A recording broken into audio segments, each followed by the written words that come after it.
Praise the lord. ఈరోజు మీకోసం జీవము గల దేవుని మాట.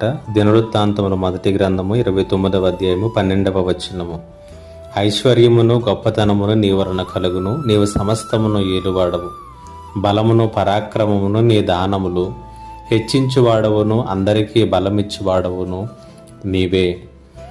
మానవ జీవితంలో దేవుని యొక్క గొప్పతనమును, ఆయన శక్తిని, ఆయన ఇవ్వగలిగినటువంటి ఈవులను గురించి సరి అయినటువంటి అవగాహన కలిగి ఉండటం అనేటువంటిది మనము సమాధానముగాను నెమ్మదిగాను జీవించడానికి గొప్ప అవకాశం. దావీదు తన జీవితంలో అది తెలుసుకుని తన జీవితం అంతటా కూడా దేవుణ్ణి స్తుతిస్తూ గాన ప్రతికారములు చేస్తూ ఆయన ముందుకు కొనసాగిపోయాడు. శ్రమల్లోనూ కష్టాల్లోనూ అన్ని విషయాల్లోనూ కూడా ప్రార్థనను ఆయుధముగాను, స్తుతిని ఆయన ఒక ఆయుధముగాను ధరింప చేసుకుని ముందుకు కొనసాగాడు.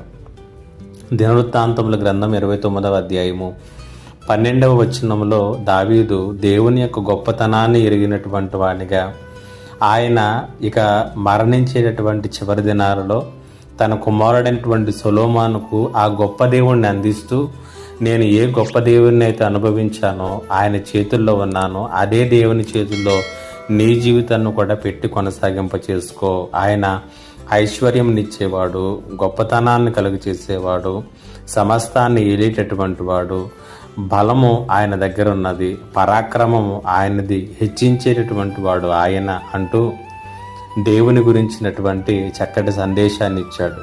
ఈరోజు ఇలాంటి అనుభవాల గుండా మనం వెళుతూ మన తర్వాత తరంలో మన పిల్లలకు ఇలాంటి దేవుణ్ణి అందించి అలాంటి దేవుని చేతిలో వారి యొక్క జీవితంలో పెట్టుకునేలాగున ప్రతి పేరెంట్, ప్రతి తల్లిదండ్రులు కూడా ఆలోచన చేస్తే మన పిల్లల జీవితాలు ఎంతో దీవెనకరంగా ఉంటాయి కదా.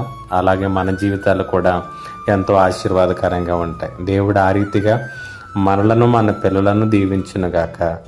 ఆమేన్. ప్రార్థన. మా దేవా, నీకు వందనాలు. దావీదుకు వలె మేము కూడా నేను అనుభవించి ఆ అనుభవాలను మా పిల్లలకు తెలియచేసేటటువంటి వారముగా ఉండుటకు నీ కృప చూపించమని యేసు పరిశుద్ధ నామములో అడిగి వేడుకొనుచున్నాను తండ్రి. ఆమేన్.